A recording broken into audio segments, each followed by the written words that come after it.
اعوذ باللہ من الشیطان الرجیم بسم اللہ الرحمن الرحیم۔ خواتین و حضرات السلام علیکم ورحمۃ اللہ وبرکاتہ و مغفرتہ۔ پروگرام احکام شریعت اور محرم الحرام کے فضائل پر مشتمل احادیث مبارکہ اور دیگر چند مسائل کے ساتھ آپ کی خدمت میں حاضری کا شرف حاصل ہے۔ جیسے کہ تمام مسلمانان عالم جانتے ہیں کہ یہ مہینہ خصوصی طور پہ امام حسین رضی اللہ تعالی عنہ اور آپ کے وہ رفقا جو میدان کربلا میں مقام شہادت پر فائز ہوئے، اکثر ان کو خراج تحسین پیش کرنے کے حوالے سے جانا پہچانا جاتا ہے، لیکن اس کی اور بھی کئی فضیلتیں ہیں۔ یہ محرم الحرام ایک ایسا متبرک اور مقدس مہینہ ہے کہ زمانہ جاہلیت میں بھی، یعنی نبی کریم صلی اللہ علیہ وسلم کے اعلان نبوت کرنے سے پہلے بھی اس مہینے کا بڑا ادب اور احترام کیا جاتا تھا۔ 4 مہینے تھے جن کو قرآن میں بھی اشہر الحرم قرار دیا گیا ہے، یعنی محترم مہینے۔ 3 تو لگاتار ہیں، ایک ذوالحجہ ہے، ذی قعدہ ہے، پھر ذوالحجہ ہے، پھر محرم اور ایک رجب۔ یہ 3 جو مہینے تھے، یہ 4 مہینے جو ہیں یہ بڑے متبرک اور مقدس مہینے سمجھے جاتے تھے اور کفار تک ان کا احترام کرتے تھے۔ لہذا کفار کے ہاں بھی یہ رائج تھا کہ جب یہ متبرک مہینے آتے تو وہ ہر قسم کی جنگ کو بند کر دیا کرتے تھے۔ اگر وہ کبھی قافلوں پہ لوٹ مار کیا کرتے تھے تو کم از کم ان مقدس مہینوں کے احترام میں اس لوٹ مار کا سلسلہ ختم کر دیا کرتے تھے۔ لہذا نبی کریم صلی اللہ علیہ وسلم نے بھی اس فضیلت کو برقرار رکھا۔ یعنی یہ نہیں ہے کہ پہلے وہ فضیلت تھی اور اس کا تقدس پامال نہیں کیا جاتا تھا اور بعد میں اس کا خیال نہیں کیا گیا، بلکہ بعد میں بھی ان مہینوں کو اسی طرح متبرک سمجھا جانے لگا جیسے پہلے تھے۔ تو لہٰذا ایک تو یہ بات بہت ہی ہم مسلمانوں کے لیے توجہ کی طالب ہے کہ جب زمانہ جاہلیت میں اور کافر کہلانے والے بھی اس مہینے کا ادب و احترام کرتے ہوئے ناجائز امور کے ارتکاب سے اپنے آپ کو روکا کرتے تھے، تو ہم تو مسلمان ہیں، تو ہمیں بدرجہ اولا ان مقدس ایام میں اپنے آپ کو اللہ تبارک و تعالیٰ کی نافرمانی سے بچانا چاہیے، اور وہ سلسلہ گناہ جو خدا نخواستہ اگر پہلے جاری بھی تھا اس سے رکنا چاہیے۔ ویسے تو یہ سلسلہ ذی قعدہ سے ہی سٹارٹ ہونا چاہیے تھا، ذی قعدہ پھر ذوالحجہ ہے اور پھر یہ اب محرم ہے، لیکن چلیں کم از کم اگر پہلے ہمیں کچھ خیال نہیں تھا تو محرم الحرام کا اب مہینہ ہمارے درمیان موجود ہے۔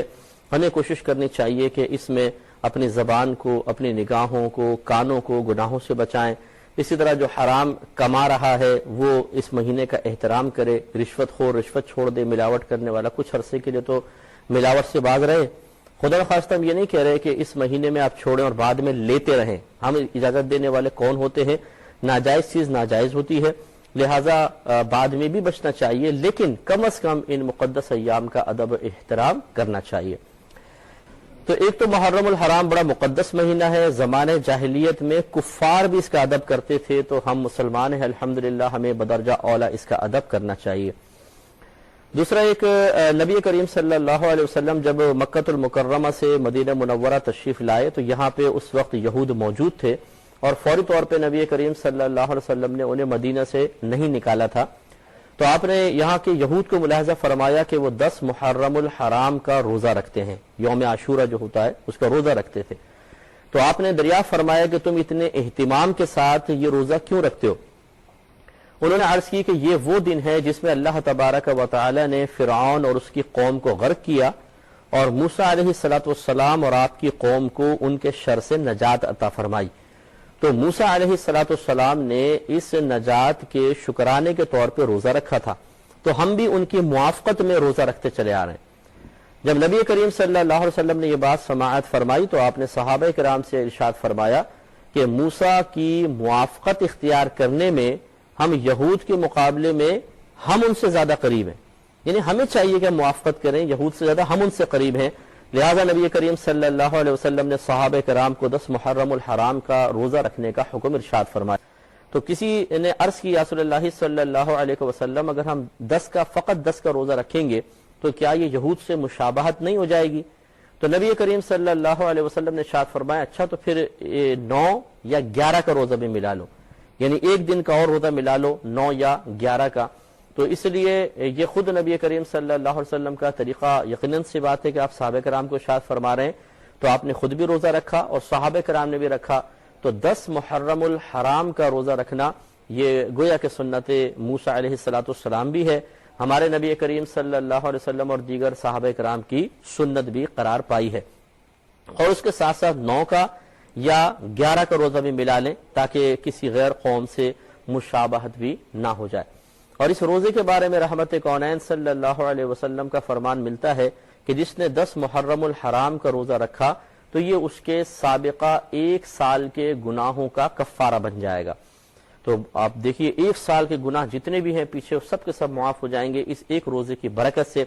اس لیے کوشش کیجئے, اور اگر آپ کے گھر میں دیگر افراد ہیں ان کا ذہن بھی بنائیے کہ اگر کوئی مشکل نہ ہو. ویسے بھی غالباً ہمارے یہاں تو چھٹی بھی ہے, 10 میں ہم گھر پر ہی ہوں گے, 9 میں بھی شاید 9 کی چھٹی ہے, تو 9 اور 10 کا روزہ آرام سے گھر میں آسانی سے کٹ بھی سکتا ہے اور انشاءاللہ یہ فضیلت بھی حاصل ہو سکتی ہے. تو میں عرض کر رہا تھا کہ جب آپ 9 یا 10 کا روزہ رکھیں, ہمارا ایک مشورہ اگر آپ مان لیں تو بہت اچھی بات ہے کہ یہ الحمدللہ جمہور علماء کا, علماء اسلام کا متفقہ مسئلہ ہے, صحابہ کرام علیہم الرضوان اس پر متفق ہیں کہ اگر ہم کوئی عمل کرتے ہیں اور اس کا ثواب اپنے کسی مرحوم کو ایصال کر دیا جائے تو بالکل ان کا ہمارا یہ ثواب ان کو پہنچتا ہے, یعنی وہ بھی اس ثواب میں حصہ دار بنتے ہیں. لہٰذا ہمارا مشورہ یہ ہوگا کہ آپ 9 یا 10 کا جب روزہ رکھیں تو یہ نیت بھی کر لیں کہ سب سے پہلے تو یہ نیت کریں کہ ہم اس کا ثواب بارگاہ رسالت صلی اللہ علیہ وسلم میں پیش کرتے ہیں, اور مزید جتنے بھی شہدائے کربلا ہیں خصوصاً امام حسین رضی اللہ تعالی عنہ کے ایصال ثواب کے لیے ہم یہ روزے رکھ رہے ہیں, تو انشاءاللہ آپ کا یہ تحفہ ان نفوس قدسیہ کی خدمت میں پیش کر دیا جائے گا. اور ہم نے جو قرآن پڑھا ہے, حدیث پڑھی ہے, واقعات پڑھے ہیں, صحابہ کرام کا طریقہ دیکھا ہے, پھر جتنے بھی نبی کریم صلی اللہ علیہ وسلم کی آل مبارکہ کا معاملات ہم نے دیکھے ہیں, تو ہم نے دیکھا ہے کہ خاندان رسالت کسی کا احسان اپنے اوپر رکھتا نہیں ہے. ویسے تو چلے میں اس پہ پہلے مختصر سا بریک لیں گے کیونکہ اس میں ایک بات آپ کو سمجھانا چاہتا ہوں, تفصیلی بات ہے, تو انشاءاللہ ہم اس پر ضرور کلام کریں گے لیکن ایک مختصر سے بریک کے بعد. بسم اللہ الرحمن الرحیم. تو پہلے میں بات کمپلیٹ کر لیتا ہوں پھر ہم جوابات کی طرف آتے ہیں. تو ہم آپ کی خدمت میں گزارش کر رہے تھے کہ ہم جو قرآن یا حدیث کا نچوڑ دیکھتے ہیں اور پھر صحابہ کرام کے جو افعال و اعمال ہیں, جو ان کی طرف سے اقوال ہمارے سامنے آتے ہیں, 1500 سال میں جو واقعات بڑے بڑے گزرے ہیں, ان سے اگر ہم ایک نتیجہ مرتب کریں تو وہ یہی نظر آتا ہے کہ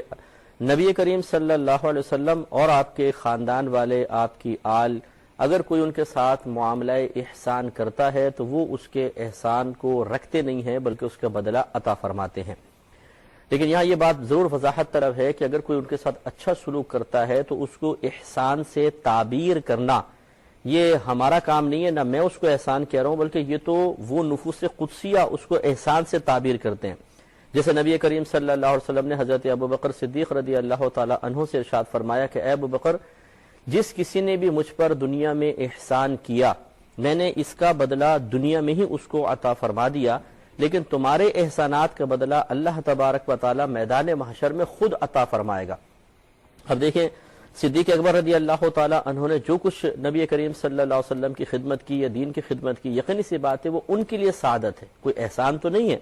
لیکن ہمارے نبی کریم صلی اللہ علیہ وسلم کی عاجز انکساری ہے اور یہ ایک بڑا پن ہے, ایک اعلیٰ ظرفی ہے کہ آپ اپنے غلاموں کے اپنے ساتھ کیے گئے اچھے سلوک کو احسان سے تعبیر کر رہے ہیں.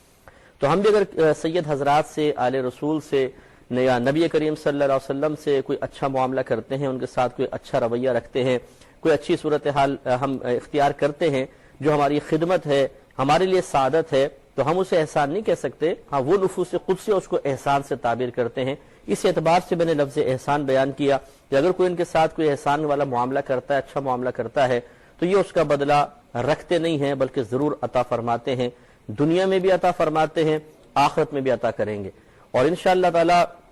دنیا میں کسی کو محسوس ہو یا نہ ہو, آخرت میں ضرور وہ اپنی آنکھوں سے دیکھے گا کہ جب ہمارے یہ تحفے ان کے بارگاہ میں پہنچیں گے تو یہ ضرور اللہ تبارک و تعالیٰ کی بارگاہ میں ہماری سفارش کریں گے. اور انشاءاللہ ایسا نہیں ہے کہ وہاں پہ جانے کے بعد ہمارے حافظہ کمزور ہو جائے گا اور ہمیں یاد ہی نہیں رہے گا کہ ہم نے کس کس کو ایصال ثواب کیا تھا یا کس کے لیے ہم نے کوئی معاملہ کیا تھا، بلکہ وہاں پہ اللہ تبارک و تعالیٰ کی عطا سے ذہن اچھا کام کرے گا، حافظہ بھی قوی ہوگا، اور انشاءاللہ ہم اس کو آپ یاد بھی رکھیے کہ جس کو بھی آپ نے بزرگ کو ایصال ثواب کیا ہے، میدان محشر میں ان کی خدمت میں آپ جا کر یہ گزارش کر سکتے ہیں کہ حضور ہم نے آپ کی خدمت میں کچھ تحفہ پیش کیا تھا، آج ہم ہماری سفارش فرما دیں، اس کے بدلے میں تو آپ کا بڑا کرم ہوگا۔ یہ حدیث میں آیا کہ نبی کریم صلی اللہ علیہ وسلم ارشاد فرماتے ہیں کہ بروز قیامت جہنمیوں کی ایک لائن لگی ہوگی اور ان کے سامنے سے ایک جنتی کا گزر ہوگا، تو ان جہنمیوں میں سے ایک شخص آگے بڑھ کر کہے گا کہ اے شخص تو مجھے پہچانتا ہے؟ تو وہ جنتی انکار کرے گا کہ نہیں میں تو تمہیں نہیں پہچانتا ہوں۔ تو وہ جہنمی اس کو یاد دلائے گا کہ یاد کرو میں نے دنیا میں تمہیں ایک گلاس ایک پیالہ پانی پلایا تھا، تو پھر ایک دم وہ اس کے حافظے میں آ جائے گا، وہ کہے گا ہاں مجھے یاد ہے میں نے پلایا تھا، تم نے پلایا تھا، اب تم کیا چاہتے ہو؟ تو وہ جہنمی کہے گا میں یہ چاہتا ہوں کہ تم اس پانی کے بدلے میں اللہ تعالیٰ کی بارگاہ میں میری سفارش کر دو۔ تو وہ جنتی بارگاہ الہی میں عرض کرے گا یا رب کریم اس پانی پلانے کے احسان کے بدلے میں تو اس کے حق میں میری شفاعت قبول کر لے، تو اللہ تبارک و تعالیٰ اس کی سفارش قبول کرتے ہوئے اس شخص کے لیے بھی بخشش و مغفرت کے پروانے جاری کر دے گا۔ تو آپ ذرا غور کریں کہ ایک ادنا شخص، ایک عام سا جنتی بھی اگر کسی کے ساتھ اچھا سلوک کرے تو اللہ تعالیٰ اس کو اتنا وہاں مقام و مرتبہ دے گا کہ اس کو شفاعت کا حق دے کر ایک جہنمی شخص کو جنت میں داخل کر دے گا۔ تو سوچئے کہ پھر ان نفوس قدسیہ کی وہاں بادشاہت کا عالم کیا ہوگا کہ جو اللہ تعالیٰ کے متقی بندے ہیں، پرہیزگار ہیں، دین کی خدمت کرنے والے ہیں، بلکہ دین کے لیے اپنی گردنیں کٹوانے والے ہیں، ان کے ساتھ اگر کسی نے کوئی اچھا سلوک کیا ہوگا تو یقیناً وہ اس کا اچھا بدلہ بھی دلوائیں گے۔ تو امید ہے کہ آپ ایسا کریں گے۔ اس کے علاوہ گھر میں اگر کوئی آپ کوشش کریں غرباء کے لیے، خاص طور پہ غرباء کے لیے کچھ بھی آپ پکائیں کھانا وغیرہ، وہ اپنے محلے میں غریبوں کے اندر تقسیم کر دیں۔ اسی طرح نیت کر لیں کہ ہم ان شہدائے کربلا کی خدمت اقدس میں خاص طور پر اس کھانے وغیرہ کا جتنا بھی ثواب ہوگا ان تک پہنچا رہے ہیں۔ یہ یاد رکھیں کہ عمل صرف اللہ کے لیے ہوگا، صرف اور صرف اللہ تبارک و تعالیٰ کے لیے۔ کوئی بھی نیک عمل کسی مخلوق کے لیے نہیں ہوتا ہے، وہ اللہ تعالیٰ کی رضا کے لیے ہوتا ہے۔ آپ اللہ کی رضا کے لیے کام کریں اور پھر اس یقین کے ساتھ کہ اللہ تبارک و تعالیٰ اس نیک عمل پر ہمیں ثواب عطا فرمائے گا، اس ثواب کو کسی کو آپ ایصال کر دیجئے، تو انشاءاللہ اس میں ناجائز کوئی معاملہ رہے گا نہیں، سب جائز ہوگا۔ اور انشاءاللہ دنیا میں نے عرض کیا کہ بعض اوقات دنیا میں بھی ظاہر ہو جاتا ہے لیکن ہر ایک پہچان نہیں پاتا ہے، لیکن میدان محشر میں تو انشاءاللہ فزیکلی طور پہ آپ یہ دیکھیں گے کہ وہاں پر ان چیزوں کا ہمیں کتنا بہترین بدلہ عطا کیا جائے گا۔